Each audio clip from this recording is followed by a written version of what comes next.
Hi guys, welcome to part 2 of the Star Trek series, Star Trek Cards for Nerds. In part 1, we were talking about this character over here, Uhura, and I get communications officer. I have another card in her, and this is a little bit more detail about her character. And this is card number 127, Uhura, rank, lieutenant, series number, SC442-992.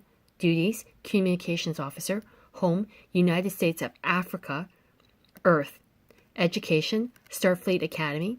Personal data, native language is Swahili. Efficient, compassionate, good, sense of humor, likes to tease. Greatly admires Captain Kirk for command abilities. Special talents. Sings earth and off ballads and plays the Vulcan harp.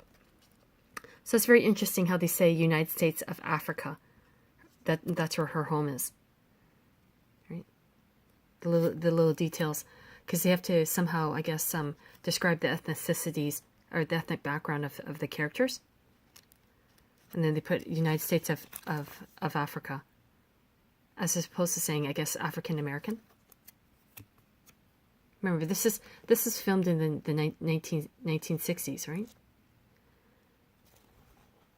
And it's also very interesting because I guess the Star Trek is also known for, I guess, being, for that time period, being very, very modern, being very innovative. They didn't have the special effects that we have now, but for that time, just even having, I guess, color TV, having some of the special effects was such a big deal. There wasn't personal computers and all these other ways to make movies, so they did the best with what they had. But for that time period, it's probably considered quite innovative. So we have another Star Trek card, and I'm just going to read the back of it as well.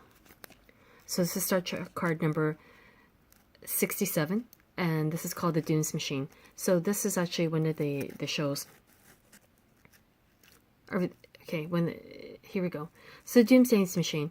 When the USS Constellation bravely challenges a huge planet-killing robot, the ship is damaged, and the entire crew perishes after transporting to a planet later destroyed by the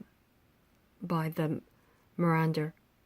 The USS Enterprise arrives to find the Commodore Matthew Decker in shock, alone aboard his severely damaged craft. When Captain Kirk and a repair party work on the Constellation's engines, Decker assumes command of the USS Enterprise, risking all to press his attack on the robot. After Spock declares Decker unstable and relieves him of his duties, or of his commands, Decker steals a shuttlecraft and dies in a kamikaze run at the robot. This inspires Kirk to pilot the booby-trapped Constellation into the huge alien. Kirk transports safely to his own ship only moments before the Constellation explodes, putting it into the Doomsday Machine. Now, this might be a bit of a stretch, but I think also Star Trek was sort of the prelude to the Star Wars series. I think it definitely gave inspiration to the Star Wars series. George Lucas may beg to differ. I'll give an example of what I mean. So over here we have another Star Trek card, and it's called Journey to Babel. Remember in the Star Wars series how we had a scene where people were at the bar with all the different aliens? So I'll just read the back of this. 147.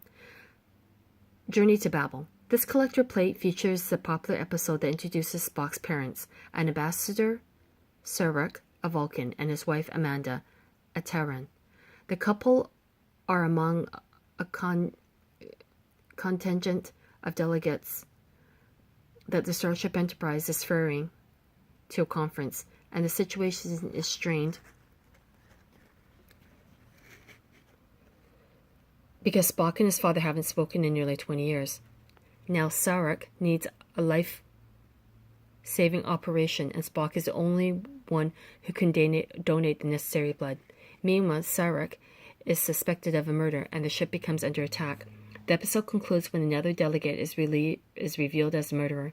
Spock reconciles with his father by donating the blood needed to save Sarek's life, and the enemy ship is destroyed. Yeah, isn't it interesting? The Star Trek was also sort of taking on, I guess, social issues at the time, or just interpersonal relationships that humans have in every day. But still, that kind of drama takes place on a starship way far away from the planet Earth. And there's the front of the card again. Okay. Thanks for watching part 2 of the Star Trek Cards for Nerds. See you in part 3.